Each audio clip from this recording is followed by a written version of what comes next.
qu'on offre comme espérance au bon peuple de France un vaccin, qu'on érige en nouveau Dieu, bah du coup ça marche pas et vous créez des frustrations, des déceptions, de la colère. L'homme à jamais ne pourra mettre son espérance qu'en Dieu seul. On le fait ce qu'on veut. Mais depuis la nuit des temps, on sait que l'homme est un animal religieux. Je suis amoureux du Christ et je suis tellement amoureux de ma femme. Si vous voulez, ce qui empêche que les religions cohabitent, c'est précisément la laïcité, paradoxalement, conçue comme religion elle-même. Regardez le problème de la burqa. On a fait une loi pour interdire donc la dissimulation du visage dans l'espace public. Bien, mal, très bien, on l'a fait. Pourtant, ça fait 2 ans qu'on est tous masqués. Pourtant, on masque les gens en extérieur en sachant que ça sert à rien. Pourtant, on masque des gamins en cours de récréation. Donc vous voyez bien qu'on a inventé une nouvelle religion. Vous voyez bien qu'en fait, on a arboré les signes d'une nouvelle religion, à part que c'est plus le voile mais le masque.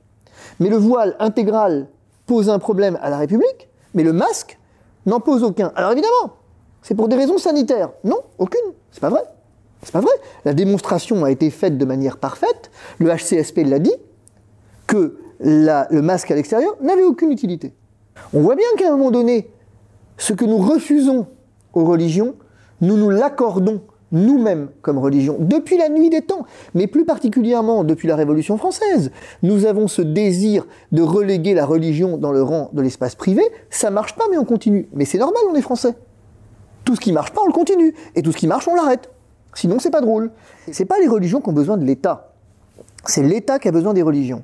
Pour effectivement redonner aux hommes ce que l'État est incapable de fournir, c'est-à-dire de l'espérance. Jamais l'État ne pourra fournir à l'homme l'espérance. Et tant qu'il essaiera de le faire comme il le fait dans cette crise en mentant, il ira de crise en crise, en crise, en crise, et il augmentera les taux de suicide, il augmentera la désespérance. Si vous laissez aux religions, chacune à sa place, le soin d'apporter l'espérance aux hommes, eh bien vous verrez que la cohabitation sera plus facile.